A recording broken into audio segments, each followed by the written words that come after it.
Hello students, स्वागत है आप सभी का ज्ञानशिला एकेडमी के यूट्यूब चैनल पर। हम पढ़ रहे थे एमपीपीएससी यूनिट 10 प्रीलिम्स की यूनिट 10 ट्राइबोलॉजी, और आज आपका स्वागत करता हूं मैं ट्राइबोलॉजी की 4th क्लास में।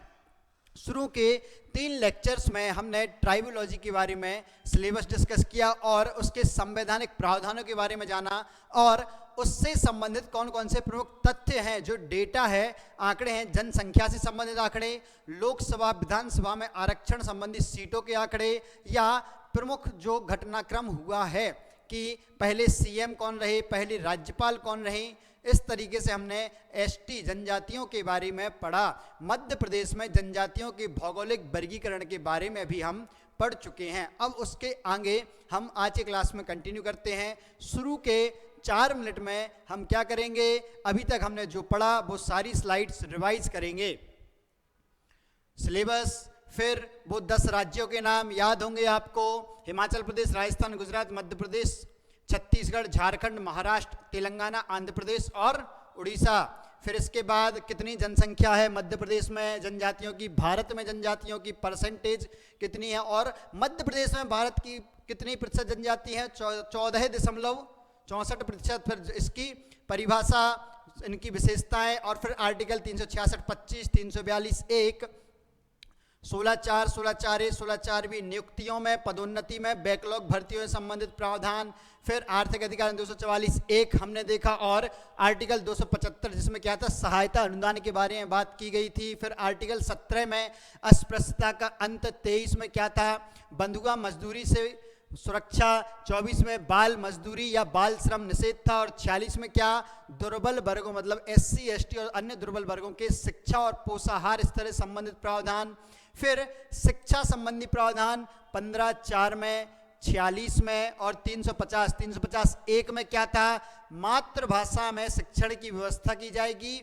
और 350(2) में, किसमें, 350(2) में क्या प्रावधान था कि जो जनजातियां हैं उनकी विशिष्ट भाषाओं, लिपियों और संस्कृति को संरक्षण प्रदान किया जाएगा।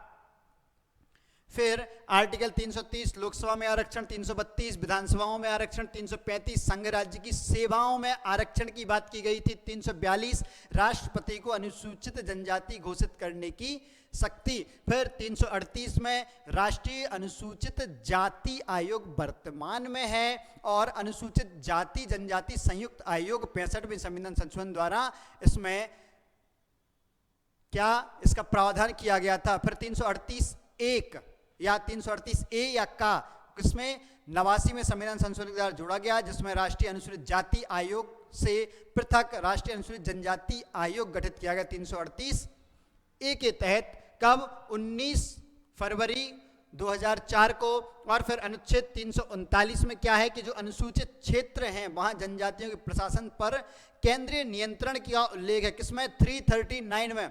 फिर हमने क्या 5वीं और 6ठी अनुसूची से संबंधित राज्यों के नाम देखे। फिर 244(a) की बात देखी। अनुसूचित क्षेत्र कौन घोषित करता है, राष्ट्रपति। किसके तहत, आर्टिकल 244(1) के तहत। और उसमें प्रशासन के संबंध में राज्यपाल के क्या अधिकार है, सीमा में परिवर्तन कौन कर सकता है, ये सब चीजें हमने देखी। जैसे राज्यपाल के परामर्श पर कौन, राष्ट्रपति ही अनुसूचित क्षेत्र की सीमाओं में परिवर्तन कर सकते हैं। और इसके प्रशासन संबंधी नियम और अधिकार किसके पास हैं, इसको भी हमने जाना। और फिर जनजातीय सलाहकार परिषद, ये जिसमें 20 सदस्य होते हैं, 3 जो कितने, 3/4 हैं, वो क्या, राज्य विधानसभा में प्रतिनिधित्व करते हैं। फिर हमने देखे अनुसूचित क्षेत्र कैसे और कब इनका गठन होता है और कहाँ इसके मानदंड हैं। फिर जिला परिषद, क्षेत्रीय परिषद। फिर मध्य प्रदेश में जनजातियों का वर्गीकरण हमने देखा, और 2 प्रकार से वर्गीकरण देखा था, एक 3 प्रकार का, एक हमने देखा 5 प्रकार का वर्गीकरण। याद होगा आपको, उत्तर पूर्वी, उत्तर पश्चिमी, मध्य क्षेत्र, दक्षिणी क्षेत्र और पश्चिमी क्षेत्र। 5 क्षेत्रों में मध्य प्रदेश की जनजातियों को बांटा गया है। उन 5 क्षेत्र की जनजातियों को आपको विशेष रूप से याद रखना है, जो किसमें हमने लास्ट लेक्चर में चर्चा की थी। और लास्ट लेक्चर में हमने बहुत सारे नए नए फैक्ट्स ऐड किए थे, जिसमें क्या कि भाई जनजातियों का मध्य प्रदेश में लिंगानुपात, भारत में लिंगानुपात कितना है, भारत में 990 है, मध्य प्रदेश में कितना है, 984 है। मध्य प्रदेश में जनजातियों की साक्षरता दर कितनी है, 55% और 50.6% और भारत में कितनी है 58%। दशकीय वृद्धि दर मध्य प्रदेश में कितनी रही जनजातियों की 25 दशमलव कुछ %, और जो भारत है भारत में कितनी रही 23 दशमलव कुछ %। ये हमने जनसंख्या से संबंधित आंकड़े पढ़े। इसके अलावा कितनी सीटें जनजातियों के लिए आरक्षित हैं मध्य प्रदेश में? लोकसभा की हैं 6, राज्यसभा की हैं 47। कौन कौन सी 6 सीटें किसके लिए? अनुसूचित जनजाति के लिए आरक्षित हैं। हमने देखी थी मैपिंग के थ्रू कि भाई ये अगर एमपी का मैप है, ये क्या एमपी का मैप है, तो इस मैप में हमने देखा था कि कौन सी सीट किसके लिए, शहडोल, मंडला, फिर कौन सा बैतूल, खरगोन, धार और कौन सा रतलाम, झाबुआ, ये किसके लिए अनुसूचित जनजाति के लिए आरक्षित लोकसभा सीटें थी। फिर विधानसभा सीटें 47 आरक्षित हैं, जिन्हें 5 जिले ऐसे थे जिन 5 जिलों की संपूर्ण विधानसभा सीटें किसके लिए आरक्षित थीं? जनजातियों के लिए। उन 5 जिलों के नाम आपको याद होने चाहिए, कौन कौन से थे। लास्ट लेक्चर को एक बार रिवाइज कीजिए, उसको देखिए। फिर कुछ तथ्य हमने ठक्कर वापा के बारे में, गांधी जी के बारे में, कि उन्होंने गिरिजन कहा। ठक्कर वापा को आदि पुरुष कहा जाता है। भारत की सबसे बड़ी जनजाति भील है। मध्य प्रदेश की सबसे बड़ी जनजाति भील है। मध्य प्रदेश का सबसे बड़ा जनजातीय समूह गोंड है। और फिर इसके बाद ये कुछ तथ्य हैं जो हमें, ये भी हम कल कर चुके थे लास्ट क्लास में, क्या कि भाई मध्य प्रदेश क्या है जनसंख्या की दृष्टि, जनजाति जनसंख्या की दृष्टि से सबसे बड़ा राज्य, जबकि परसेंटेज की दृष्टि से 13वां बड़ा राज्य है। और मध्य प्रदेश में सर्वाधिक जनजातीय आबादी किसमें है? धार जिले में जनसंख्या के आधार पर। और सबसे कम कहाँ है? भिंड जिले में। और यदि हम प्रतिशतता की बात करें, किसकी? परसेंटेज की बात करें, तो सबसे ज़्यादा अलीराजपुर में है 89%। ये कब का? 2018 MPPSC प्रीलिम्स 2018 का यह क्वेश्चन है। और सबसे कम भिंड जिले में है 0.4% जनजातीय आबादी। फिर सर्वाधिक जनजातीय आबादी शहरों में किस जिले में निवास करती है? भिंड में कितनी थी? 76.8%। और सबसे कम जनजातीय आबादी शहरों में निवास करती है डिंडोरी है। मतलब सर्वाधिक प्रतिशत में ग्रामीण जनजातीय आबादी किस जिले में है? डिंडोरी जिले में। कितनी हुई? 98.4%। वहीं कुल जनजातीय जनसंख्या, मध्य प्रदेश की कुल जनजातीय जनसंख्या का मात्र 6.8% शहरों में या नगरीय क्षेत्रों में निवास करता है। शेष जो जनजाति है मतलब 93.2% कहां पर निवास करती है? ग्रामीण क्षेत्रों में। अब कुछ नए तथ्यों को हम जानेंगे कि जनजातियों के संबंध में पंचशील सिद्धांत की चर्चा किसने? नेहरू जी ने की थी। जो नेहरू जी थे, इन्होंने सभी क्षेत्रों के लिए, जब वो उनका एक ध्येय वाक्य था, वो पंचशील समझौते की बात कर दिया। चीन से क्या पंचशील समझौते की बात की सी, ऐसे ही इनके लिए पंचशील सिद्धांत जो जल जंगल जोरू जमीन इनसे संबंधित था। फिर पंचवर्षीय योजनाओं में क्या? जनजातीय विकास हेतु क्या? जनजातीय उपयोजना प्रारंभ की गई थी। जनजातीय उपयोजना किसमें? पंचवर्षीय योजनाओं में जनजातियों के विशिष्ट विकास के लिए क्या प्रारंभ किया गया था? जनजातीय उपयोजना। अब जब आप मध्य प्रदेश सरकार के आर्थिक सर्वे को देखेंगे तो आप उसमें देखेंगे जनजातीय ब्लॉक्स को भी जनजातीय उपयोजना क्षेत्र में वर्गीकृत किया गया है। यह उपयोजना क्षेत्र पंचवर्षीय योजनाओं के दौरान वर्गीकृत किए गए थे।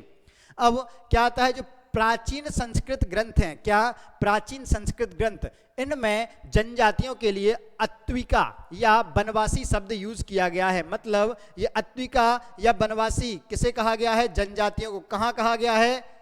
संस्कृत ग्रंथों में। देखिए जनजाति क्या है? जो जंगलों के पास निवास करती हैं, आदिम संस्कृति का पालन करती हैं, ये वनवासी होते हैं।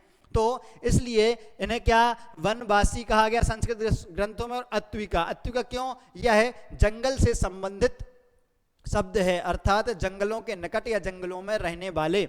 फिर महात्मा गांधी ने इन्हें क्या कहा था? गिरिजन। गोविंद सदाशिव घुरिये, GS घुरिये, नाम याद रखिएगा, GS घुरिये। GS घुरिये ने इन्हें क्या कहा है? पिछड़े हिंदू। वहीं जॉर्ज ग्रियर्सन ने इन्हें क्या? पहाड़ी जनजाति, पिछड़े हिंदू किसने कहा है? गोविंद सदाशिव या G.S. घुरिये। ये आपको भूलना नहीं है, G.S. घुरिये महत्वपूर्ण नाम है। और इन्होंने पिछड़े हिंदू कहा, वहीं ग्रियर्सन ने पहाड़ी जनजाति कहा। वहीं एक और महानुभाव आते हैं। कौन आते हैं महानुभाव? डॉक्टर दासनदास। इन्होंने क्या? विलीन मानवता की संज्ञा दी। तो याद रखिए, ठक्कर बापा ने क्या कहा? जनजाति कहा। महात्मा गांधी ने क्या कहा? गिरिजन कहा। और गोविंद सदाशिव घुरिये, G.S. घुरिये ने पिछड़े हिंदू कहा। ग्रियर्सन ने पहाड़ी जनजाति कहा। और डॉक्टर दासनदास ने क्या? विलीन मानवता की संज्ञा दी। निम्न में से किसने जनजातियों को विलीन मानवता की संज्ञा दी? G.S. घुरिये, ठक्कर बापा, डॉक्टर दासनदास, महात्मा गांधी। तो आप क्या? विलीन मानवता किसने कहा? डॉक्टर दासनदास। याद रखिए। अब अगर हम बात करें जनजातीय शब्द का सर्वप्रथम उल्लेख भारतीय संविधान में कब किया गया? तो 1950 में। उसके पहले भारत सरकार अधिनियम 1935 में इसमें अनुसूचित जनजाति शब्द प्रयोग किया गया। उसके पहले 1935 के अधिनियम के पूर्व ब्रिटिशर्स जो थे, ब्रिटिश सरकार थी, जो अंग्रेज सरकार थी, वह इनको दलित मानती थी। दलित श्रेणी में रखा गया था अनुसूचित जनजातियों को। फिर 1931 की जनगणना, याद रखिएगा, 1931 की जनगणना में एक मानव शास्त्री थे मिस्टर हट्टन। मिस्टर हट्टन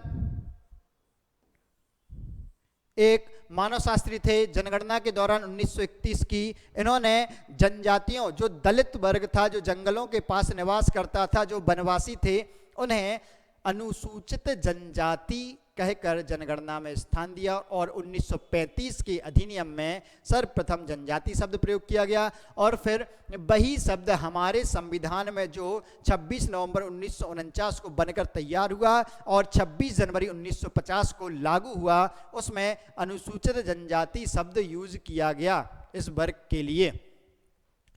फिर एक नई संस्था है, आप लोगों के लिए नई है, सरकार के लिए या हमारी प्रशासनिक व्यवस्था के लिए पुरानी है। कौन सी? मध्य प्रदेश आदिम जाति मंत्रणा परिषद। कौन सी? मध्य प्रदेश आदिम जाति मंत्रणा परिषद। इसकी स्थापना कब हुई? 1957 में। कब हुई? 1957 में। और ये किसके? अनुच्छेद 244(1) के अंतर्गत गठित हुई। किसके तहत? अनुच्छेद 244(1) के तहत। अब आप याद कीजिए 244(1) के तहत क्या? जो अनुसूचित या जनजातीय क्षेत्र है, जनजातीय राज्य हैं, वहां पर जनजातीय सलाहकार परिषद के गठन का प्रावधान था। यह कुछ वैसी ही बॉडी है।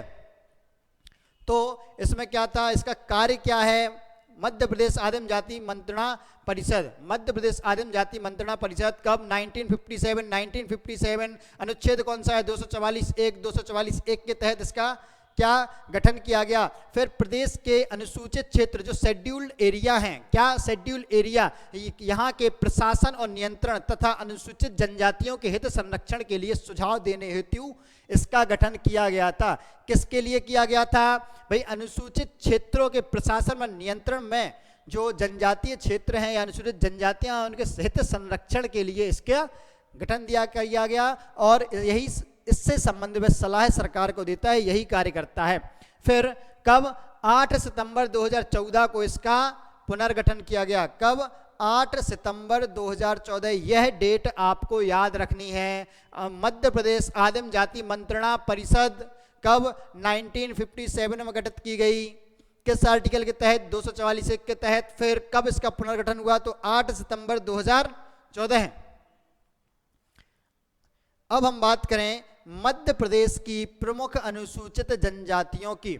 जो कुछ तथ्य हैं, प्रमुख तथ्य हैं, वो हम कवर कर चुके हैं। अब हमें क्या करना है? मध्य प्रदेश की कुछ प्रमुख अनुसूचित जनजातियां। अब हम उन जनजातियों के बारे में, बेसिक उनकी उत्पत्ति के बारे में, उनके प्रमुख संस्कारों के बारे में, संस्कृति के बारे में, जो अंतर है अलग जनजाति से, उसके बारे में पढ़ेंगे। तो कौन सी? सबसे पहले हम पढ़ेंगे मध्य प्रदेश की सबसे बड़ी जनजाति। कौन सी है मध्य प्रदेश सबसे बड़ी जनजाति? भील जनजाति। अब भील जनजाति मध्य प्रदेश में कहाँ पर निवास करती है, पहले ये याद कीजिए। तो आपको क्या करना है, आपको बनाना है मध्य प्रदेश का मैप। बनाइए मध्य प्रदेश का मैप। ये है हमारा क्या, हमारा प्यारा मध्य प्रदेश। आपको क्या करना है, क्लास के दौरान ही सारे फैक्ट्स याद करने हैं, अपना समय बचाना है। हम क्लास के दौरान ही याद करेंगे चीज़ें। तो ये जो मध्य प्रदेश का मैप है, इस मैप में आप देखिए जो पश्चिमी क्षेत्र है, ये क्या है, ये भील जनजाति का क्षेत्र है। तो भील जनजाति मध्य प्रदेश में यहाँ पाई जाती है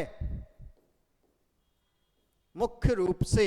तो कौन से जिले आ जाएंगे यहाँ पर, तो मुख्य रूप से जिले आ जाएंगे यहाँ पर धार, झाबुआ, बड़वानी, अलीराजपुर, रतलाम और खंडवा खरगोन में भी कुछ मात्रा में भील जनजाति के लोग पाए जाते हैं। फिर इसके बाद हम देखें कि जो भील जनजाति है उसके ये शब्द है, उसकी उत्पत्ति कहाँ से हुई। तो जो भील शब्द है यह संस्कृत भाषा के भिल्ल, किसके, संस्कृत भाषा के भिल्ल और द्रविड़ भाषा मतलब दक्षिण भारतीय भाषा के बील शब्द से बना है। याद रखिए, द्रविड़ भाषा का क्या है, बील, और संस्कृत भाषा का क्या है, भिल्ल। यह पूछा जा सकता है भिल्ल शब्द जिसका अर्थ क्या है, जिसका अर्थ धनुष, या भिल्ल शब्द जिसकी उत्पत्ति जिससे भील शब्द की उत्पत्ति हुई है, यह किस भाषा का शब्द है, द्रविड़ भाषा, संस्कृत भाषा, हिंदी भाषा या असमी भाषा। तो आपको याद होना चाहिए जो भिल्ल शब्द है, भिल्ल, यह संस्कृत भाषा का है, और जो बील शब्द है, बील, यह द्रविड़ भाषा का शब्द है। फिर जो बील है, द्रविड़ भाषा का शब्द बील है, इसका शाब्दिक अर्थ क्या, धनुष होता है। धनुर्विद्या में निपुण होते हैं ये, क्या, धनुर्विद्या में, धनुष बाण चलाने में यह निपुण होते हैं। तो इसी कारण इन्हें क्या भील कहा गया है, धनुर्विद्या में निपुण होने के कारण। और यह क्या है, जो भील जनजाति है यह मध्य प्रदेश की सबसे बड़ी जनजाति है। क्या है भील जनजाति, मध्य प्रदेश की सबसे बड़ी जनजाति है। इसके अलावा यह कहाँ कहाँ पाई जाती है, तो भील जनजाति मध्य प्रदेश के अलावा अगर आप गौर करें तो मध्य प्रदेश के पश्चिमी क्षेत्र, तो इसके पश्चिम में लगे हुए राज्यों में, मतलब पश्चिमी घाट के आसपास ये राजस्थान में भी पाई जाती है, यह गुजरात में भी पाई जाती है, और पश्चिमी घाट के आसपास भील जनजाति पाई जाती है। जब आप भारत का आधुनिक इतिहास पढ़ेंगे, क्या पढ़ेंगे, भारत का आधुनिक इतिहास, तो आप उसमें जब आदिवासी विद्रोह या जनजातीय विद्रोह को पढ़ते हैं तो आप उसमें क्या एक स्पेसिफिक आदिवासी विद्रोह पढ़ेंगे जिसका नाम क्या है, भील विद्रोह है, जो क्या किससे संबंधित है, वह संबंधित है भील जनजाति से। तो याद रखिएगा भील जनजाति बहुत महत्वपूर्ण है और यह जनजाति भारत की भी सबसे बड़ी जनजाति है। अब बात आती है कि भाई किस किस जिले में यह निवास करती है। तो जो भील जनजाति है यह निवास करती है धार, झाबुआ, अलीराजपुर बड़वानी, खंडवा, गुना आदि जिलों में यह निवास करती है। फिर भील जनजाति मध्य प्रदेश के अतिरिक्त कहाँ, राजस्थान, महाराष्ट्र और गुजरात में। यही मैंने बताया भाई, पश्चिमी घाट के पास वाले क्षेत्र तो मध्य प्रदेश के यहाँ क्या, यहाँ से बॉर्डर लगती है, ये राजस्थान है, ये गुजरात है, नीचे महाराष्ट्र है। तो इस क्षेत्रों में क्या भील जनजाति पाई जाती है मध्य प्रदेश के अलावा। कौन कौन से जिलों में है मध्य प्रदेश में, तो धार, झाबुआ, अलीराजपुर, बड़वानी, खंडवा, गुना। यहाँ धार, झाबुआ, अलीराजपुर, बड़वानी, खंडवा और यहाँ गुना में भी थोड़ी मात्राएं पाई जाती है। आप अभी हम देखेंगे एक स्पेसिफिक भील की उपजाति है जो कहाँ, गुना जिले में भी पाई जाती है। जो भील जनजाति है यह क्या, प्रोटो ऑस्ट्रेलॉइड, किसकी, प्रोटो ऑस्ट्रेलॉइड समूह की जनजाति है, महत्वपूर्ण है। मध्य प्रदेश में जो अधिकांश जनजातियां हैं वो क्या हैं, प्रोटो ऑस्ट्रेलॉइड समूह की हैं, लेकिन कुछ जनजाति आपको दूसरे समूह की भी मिलेंगी, लेकिन मुख्यतः अधिकांश जनजातियां किसकी, प्रोटो ऑस्ट्रेलॉइड समूह की हैं। याद रखिए मध्य प्रदेश में कुल कितनी जनजातियां हैं, मध्य प्रदेश में कुल 43 जनजातियां हैं। 1976 में जो जनजातियों की सूची जारी की गई थी उसमें मध्य प्रदेश में कितनी 46 जनजातियों को शामिल किया गया था। फिर 2003 में मध्य प्रदेश की 3 जनजाति, मध्य प्रदेश की 3 जनजाति, कौन सी 3 जनजाति हैं? कीर मीणा पारधी, कीर मीणा पारधी, इन तीनों को हटा दिया गया, डीलिस्ट कर दिया गया। डीलिस्ट करने के बाद मध्य प्रदेश में कितनी 43 जनजातियां बची, 46 से कितनी बची? 43 जनजातियां बची। तो इन जनजातियों में सबसे बड़ी जनजाति मध्य प्रदेश की कौन सी है? भील जनजाति, याद रखिएगा। और भारत की भी सबसे बड़ी जनजाति 2011 की जनगणना के अनुसार भारत की भी सबसे बड़ी जनजाति कौन सी जनजाति है? वह भी भील जनजाति है। और इसकी भाषा क्या है? भीली भाषा। जो भील जनजाति के लोग हैं वो कौन सी भाषा बोलते हैं या कौन सी बोली बोलते हैं? भीली बोली। भाषा वह होती है जिसका व्यवस्थित और सुविकसित परंपरागत क्रमागत व्याकरण उपस्थित हो, जिसमें साहित्य उपलब्ध हो, वह भाषा होती है। और जिसमें साहित्य उपलब्ध ना हो, केवल आम बोलचाल में प्रयुक्त हो, वह होती है बोली। तो इनकी बोली कौन सी है? इनकी बोली है भीली। ये फैक्ट्स आपको रिवाइज हो गए होंगे। अब आगे कि भाई भील जनजाति का वर्णन कौन एक थे व्यक्ति, कौन थे? मानव शास्त्री थे टीबी नायक। टीबी नायक, इन्होंने एक पुस्तक लिखी, कौन सी? The wheels a study. भीलों पर एक महत्वपूर्ण पुस्तक लिखी है किसने? टीबी नायक। टीबी नायक ने कौन सी किताब लिखी है? The wheels a study. आपको याद होनी चाहिए, भील जनजाति से संबंधित महत्वपूर्ण पुस्तक है। फिर भील जनजाति की उपजातियां, अगर हम बात करें भील जनजाति की उपजातियां कौन कौन सी हैं, हम बात कर रहे हैं भील जनजाति की उपजातियों की, तो इसकी प्रमुख उपजाति है भीली, भिलाला, बारेला, पटलिया, रथियास, बैगास, उमड़ी। और एक होती है तड़वी भील। उमड़ी और तड़वी अलग अलग हैं। ये मत सोचिएगा कि उमड़ी, मैं तड़वी को उमड़ी लिख रहा हूँ, बिल्कुल भी नहीं। उमड़ी उपजनजाति अलग है और तड़वी भील अलग होते हैं। तो भील जनजाति की उपजातियां कौन कौन सी हैं? इनमें हैं भिलाला, बारेला, पटलिया, रथियास, बैगास, उमड़ी, तड़वी और भीली। फिर जो इसकी सबसे बड़ी उपजाति है, भीलों की सबसे बड़ी उपजाति है, वह कौन सी है? भिलाला। और यह क्या स्वयं को महाराणा प्रताप का वंशज मानते हैं। जो भिलाला जनजाति के लोग हैं वह स्वयं को महाराणा प्रताप का वंशज मानते हैं। इनमें एक उपजाति कौन सी है? उमड़ी। जो उमड़ी है वह अत्यंत दयनीय स्थिति में या सबसे गरीब उपजाति है इसकी। और यह क्या गुना साजापुर क्षेत्र में पाई जाती है। कहाँ? गुना साजापुर क्षेत्र में। बनाइए एमपी का मैप बनाइए और उसमें दर्शाइए कहाँ है गुना साजापुर। ये गुना साजापुर वाला क्षेत्र, ये गुना हुआ, ये साजापुर हुआ यहाँ पर, और ये हमारा मुख्य क्षेत्र जहाँ पर क्या भील जनजाति मुख्य रूप से पाई जाती है। तो गुना में, साजापुर में, और ये पश्चिम मध्य प्रदेश में पाई जाती है। जो भिलाला है, भिलाला क्या स्वयं को महाराणा प्रताप का वंशज मानती है। और जो उमड़ी जनजाति है वह क्या है? दयनीय स्थिति में गुना साजापुर में पाई जाती है और इस्लाम धर्म को मानती है। उमड़ी इस्लाम धर्म को मानती है। इसके अलावा जो तड़वी भील होते हैं, कौन से भील? तड़वी भील। जो तड़वी भील होते हैं यह भी क्या इस्लाम को मानते हैं। जो औरंगजेब के काल में बहुत सारे भीलों ने मुस्लिम धर्म को स्वीकार कर लिया या मुस्लिम धर्म में क्या हो गए? धर्मांतरित हो गए। तो वह कौन कहलाए? वह तड़वी भील कहलाए। कौन कहलाए? तड़वी भील। तो याद रखिएगा तड़वी भील भी मुस्लिम है। और जो उपजाति है इनकी उमड़ी जनजाति, उमड़ी उपजाति, ये भी क्या है? इस्लाम धर्म को मानती है। फिर व्यावसायिक आधार पर अगर हम इनका वर्गीकरण करें, किसके आधार पर? व्यावसायिक आधार पर। तो जो इनकी उस आधार पर वर्गीकरण क्या है? मध्वी, बदबों और भगत। मध्वी, बदबों या भगत ये एक ही है। इनको मध्वी भी बोलते हैं, बदबों भी या भगत भी, कुछ ही बोलते हैं। तो ये क्या है? यह इस जनजाति का व्यक्ति भील जनजाति का सबसे पवित्र व्यक्ति माना जाता है। तो भीलों में किसे सबसे पवित्र व्यक्ति माना जाता है? तो आप क्या लिखेंगे? मदवी, बदबों या भगत। भगत को भीलों में सबसे पवित्र व्यक्ति माना जाता है। फिर एक होता है पुजारो। पुजारो क्या करता है? औषधियों तथा रोगों के उपचार में विशेष, इसे क्या, औषधियों के बारे में विशेष ज्ञान होता है तथा रोगों का उपचार करता है। मतलब जो पुजारो है, पुजारो होता है वैद्य इनका। पुजारो कौन? इनका वैद्य होता है। भीलों का वैद्य कौन होता है? पुजारो। मदवी, बदबों या भगत क्या है? इनका सबसे पवित्र व्यक्ति है भीलों का।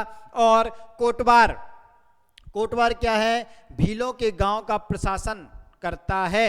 कोटवार क्या करता है? भीलों के गांव का प्रशासन करता है। तो यदि हम कर्तव्यों के आधार पर देखें तो मदवी, बदबों या भगत ये भीलों का सबसे पवित्र व्यक्ति है। पुजारो इनका वैद्य होता है। वैद्य होता है मतलब वह औषधियों के बारे में जानकार होगा और रोगों का उपचार करता होगा। और कोटवार, जो कोटवार हैं वह भीलों के गांव का प्रशासन करते हैं। फिर बात आती है पिथौरा भील, पिथौरा भित्ति चित्र। पिथौरा भित्ति चित्र क्या है? भीलों की चित्रकला है, पारंपरिक चित्रकला है, जिसमें क्या, घोड़ों का, व्यक्तियों का अंकन किया जाता है पिथौरा भित्ति चित्र में। अभी हम आगे इसको डिटेल भी देखेंगे जब हम क्या, कलाएं, संस्कृति और चित्रकला के बारे में देखेंगे। पेमा फाल्या का नाम आपने सुना होगा। क्या? पेमा फाल्या, पिथौरा भित्ति चित्र की पेमा फाल्या, प्रेमा फाल्या, ये क्या, पिथौरा भित्ति के चित्रकार। फिर तड़वी भील, तड़वी भील भी क्या है? इस्लाम धर्म को मानने वाले भील हैं तड़वी भील। उमड़ी और तड़वी दोनों क्या हैं? इस्लाम धर्म को मानने वाले भील हैं। फिर अगर हम बात करें भीलों की शारीरिक संरचना की, किसकी? भीलों की शारीरिक संरचना कैसी है? तो ध्यान दीजिएगा, इनका क्या, कद मध्यम होता है, बाल तांबे के समान, मतलब तामिया, तामिया रंग के इनके बाल होते हैं। बाल कैसे होते हैं? तामिया, तांबे के समान, घुंघराले होते हैं। अब थोड़ा इमेजिन कीजिए, जो निग्रो समूह के लोग हैं उनके बाल कैसे घुंघराले वहीं चिपटे हुए रहते हैं, बस इनके उतने ज़्यादा चिपटे हुए नहीं रहते हैं, क्या, घुंघराले होते हैं। कद कम होता है। फिर चपटी नाक, नाक कैसी चपटी होती है? हष्टपुष्ट शरीर, शरीर हष्टपुष्ट। तो जनजातियों में आप अधिकांश जनजातियों को देखेंगे, पढ़ेंगे तो उसमें क्या, अधिकांश जनजाति के लोग क्या होंगे? हष्टपुष्ट होंगे। तो यह कॉमन चीज है, इसके लिए आप रटते ना बैठें, बस याद रखिए तांबे के समान बाल है, मध्यम कद है, नाक चपटी है।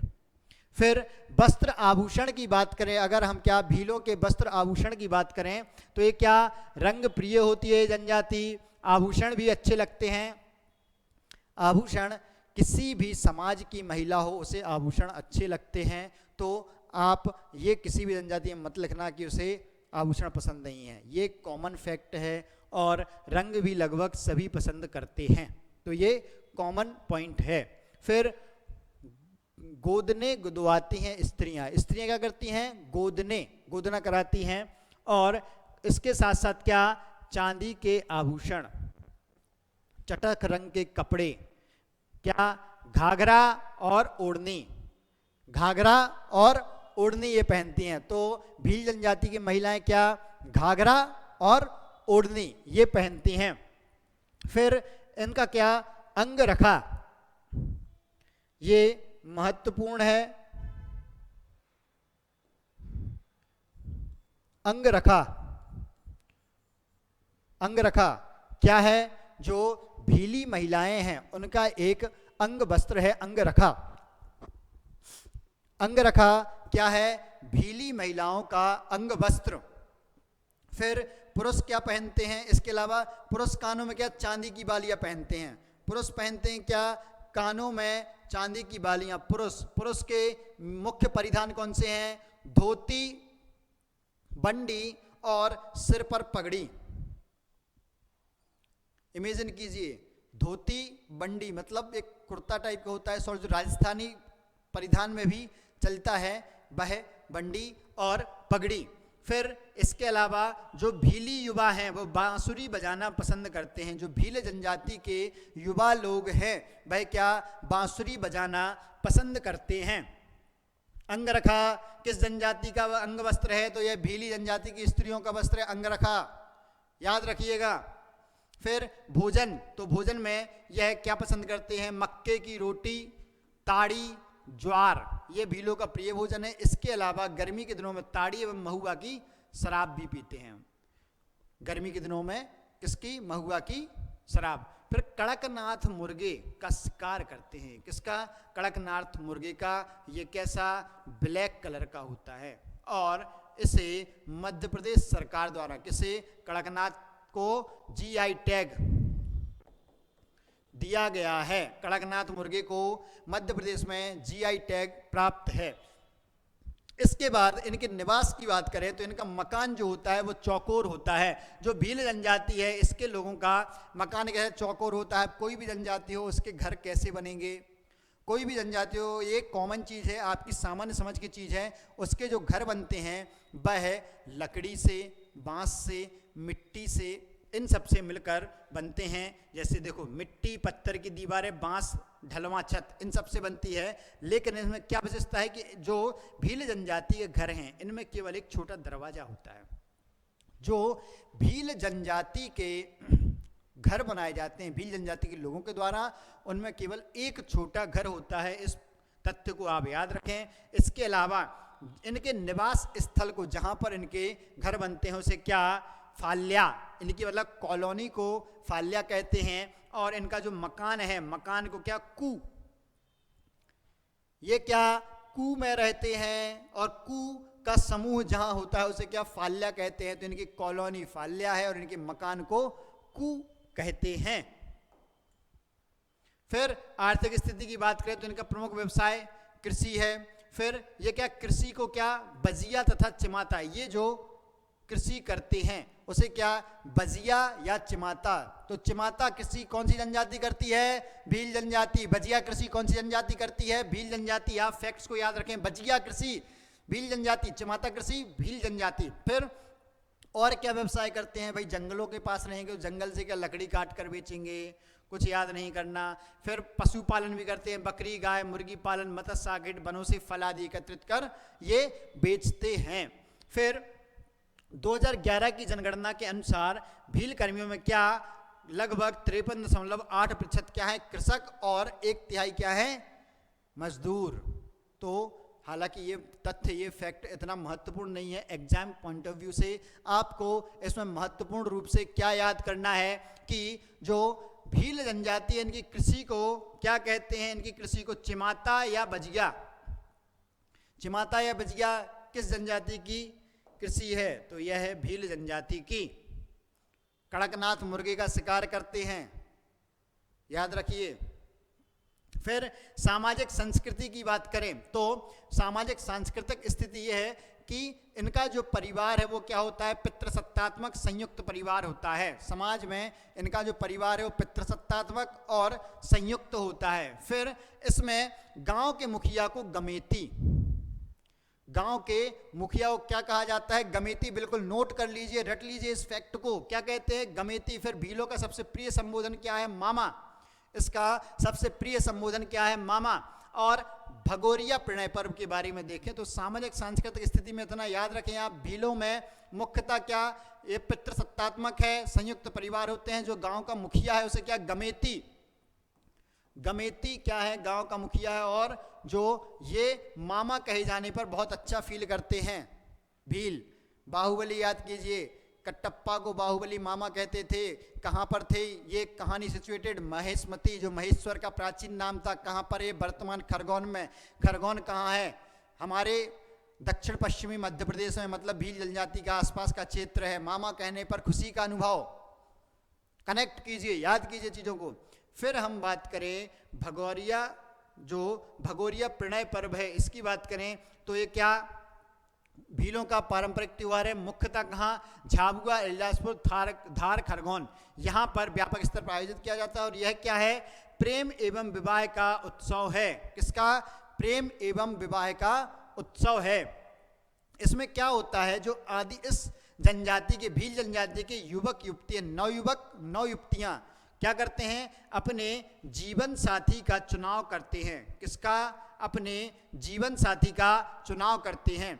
और यह जो भगोरिया पर्व है, कितने 7 दिन का आयोजन होता है। भगोरिया 7 दिन का आयोजन होता है। कितने दिनों का? 7 दिनों का, जिसमें मुख्यतः 3 भागों में बांटा जाता है। किस किस में? गुलालिया, गोल गधेड़ो और उजाड़िया। क्या? उजाड़िया। ये 3 भागों में बटा हुआ होता है। जल्दी से देखते हैं हम इसके बारे में क्या है। गुलालिया, गोल गधेड़ो और उजाड़िया। तो जो गुलालिया है, गुलालिया क्या है?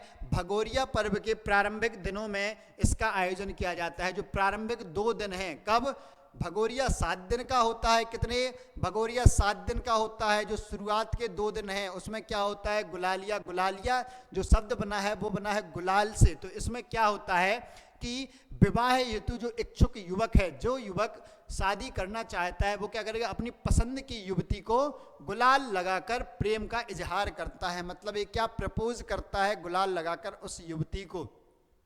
यदि उसके गुलाल लगाने पर जो सामने वाली युवती है जिसको इसने प्रपोज किया, वह लौटकर उसे गुलाल लगा दे, तो क्या ये कहता है, इसका अर्थ होता है कि उसने इसके प्रपोजल को स्वीकार कर लिया। मतलब यह उससे शादी करना चाहता है और उस युवती ने इसके प्रस्ताव को स्वीकार किया है। तो देखिए क्या है, युवती भी उस युवक को गुलाल लगा देती है तो उसकी सहमति मान ली जाती है कि वह सहमत है। फिर एक होती है दूसरा, शुरू के 2 दिन गुलालिया, फिर बीच के 3 दिन। कितने? गुलालिया के बाद जो 3 दिन हैं उसे क्या? गोल गधेड़ो किया जाता है। इसमें गोल गधेड़ो में क्या होता है कि युवतियां, जो लड़कियां, कन्याएं होती हैं, वह क्या? युवकों के समूह को, मतलब कुछ लड़के जो युवक होते हैं उनको क्या? चारों ओर से घेर लेती हैं एक गोला बनाकर। गोल गधेड़ो, तो गोला बनाकर युवतियां युवकों को घेर लेती हैं। अब युवक क्या करता है? अपनी पसंद की युवती को लेकर यदि वहां से भाग जाने में सफल होता है, यदि वह युवक उस घेरे से स्वयं को और जिस युवती से वह विवाह करना चाहता है उसको ले जाने में सफल होता है, तो उनको उनके विवाह की सहमति प्राप्त हो जाती है, उन्हें विवाह की, और वह आपस में विवाह कर सकते हैं। और यदि वह दोनों पकड़े जाते हैं तो उनका विवाह संपन्न नहीं होता है। ठीक। हालांकि यह क्या पहले होता था, वर्तमान में परंपराएं ये क्या हैं? केवल मतलब व्यवहारिक रूप से नहीं है, ये मानक रूप में, या हम कहें कि कथानक रूप में चलती हैं, किंवदंती के रूप में परंपराएं मानी जाती हैं, नाटकीय रूप में खेली जाती हैं। वास्तविकता में अब ऐसा नहीं होता है। अब क्या इनके युवती को भगाने के स्थान पर परिवारों की सहमति से विवाह होने लगे हैं। तो गोल गधेड़ों में क्या, एक गोला बनाएंगे, उसमें से युवक क्या युवती को लेकर भाग जाएगा, भागने में सफल हुआ तो उसका विवाह करा दिया जाएगा। गोल गधेड़ो 3 दिन का। फिर उसके बाद जो अंत के 2 दिन हैं, याद कीजिए 7 दिन का था, शुरू के 2 दिन, फिर 3 दिन तो हो गया 5, अब बचे 2 दिन। तो लास्ट के 2 दिन क्या? उजाड़िया। अब उजाड़िया में क्या? हाट भरा जाता है, मेला भरा जाता है। यह मेले के अंतिम दिन होते हैं। तो इसमें क्या, जो जनजातीय लोग हैं अपने आवश्यक वस्तुओं की खरीदारी करते हैं, अपना व्यापार करते हैं, और इसके पश्चात इस मेले को उजाड़ दिया जाता है। इसलिए इसे क्या? उजाड़िया कहा गया। क्या किया जाता है? इसमें उजाड़ दिया जाता है मेले को, मेला उजड़ जाता है, इसलिए इसे उजाड़िया कहा जाता है। तो ये थी भील जनजाति। भील जनजाति के बारे में हमने कुछ तथ्य पढ़े, देख लेते हैं। हमने क्या, भगोरिया पर्व 7 दिन का होता है, जिसमें 3 दिन गुलालिया, मतलब 2 दिन गुलालिया, 3 दिन गोल गधेड़ो और 2 दिन उजड़िया। सामाजिक सांस्कृतिक स्थिति पढ़ी हमने, पितृसत्तात्मक है, संयुक्त परिवार है, और क्या मामा कहना अच्छा लगता है, मुखिया गमेती होता है। फिर आर्थिक स्थिति, जिसमें बजिया और चिमाता कृषि ये करते थे। फिर भोजन में क्या, कड़कनाथ मुर्गे का शिकार और मक्के की रोटी, याद रखिएगा, बाकी चीज़ें आपको याद हो जाएगी। निवास के बारे में तो मकान चौकोर होते हैं, मकान की कॉलोनी फाल्या कहलाती है, और मकान को कू कहते हैं, और केवल एक छोटा दरवाजा होता है। फिर शारीरिक संरचना है, वस्त्र आभूषण, तो इसमें आपको याद रखना है क्या क्या याद रखना है, अंगरखा याद रखना है और घाघरा ओढ़नी याद रखनी है आपको। और भीली युवा क्या बांसुरी पसंद करते हैं, ये आपको याद रखना है। फिर व्यावसायिक आधार पर इनका वर्गीकरण, तो मध्वी बदबो या भगत क्या है, ये सम्मानीय पवित्र व्यक्ति माना जाता है। पुजारो, पुजारो क्या था, वैद्य था, जैसे जड़ी बूटियों की जानकारी होती है। फिर कोटवार क्या था, प्रशासनिक व्यक्ति होता था। तड़वी भील मुस्लिम होते हैं। और पिथौरा भित्ति चित्र भीलों की प्रमुख चित्रकला है। फिर टीबी नायक ने क्या, the wheels a study book लिखी है। और बिलाला बारेला पटलिया रतियास बैगाज उमड़ी, ये क्या है, इसकी उपजनजाति हैं। उमड़ी क्या है, सबसे दयनीय है। और बिलाला सबसे बड़ी है, जिससे जो क्या अपने आप को महाराणा प्रताप का वंशज मानती है। और बेसिक भील जनजाति के बारे में हमने जाना, कहाँ पाई जाती है, मध्य प्रदेश में, मध्य प्रदेश के अलावा कहाँ पाई जाती है। और क्या संस्कृत भाषा के भिल्ल शब्द से और द्रविड़ भाषा के बील शब्द से इसकी उत्पत्ति हुई है। प्रोटो ऑस्ट्रेलियाई जनजाति है। और मध्य प्रदेश आदिम जनजाति मंत्रणा परिषद। ये आज का लेक्चर हम यहीं समाप्त करते हैं क्या, और आशा करता हूँ ये आप याद करके आएंगे और साथ ही साथ आप सपोर्ट करेंगे।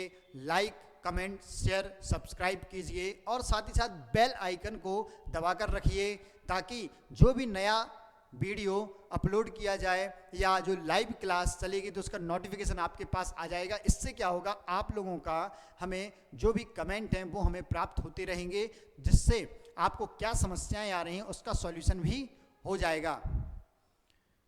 तो बने रहिए ज्ञानशिला एकेडमी के यूट्यूब चैनल के साथ। Thank you.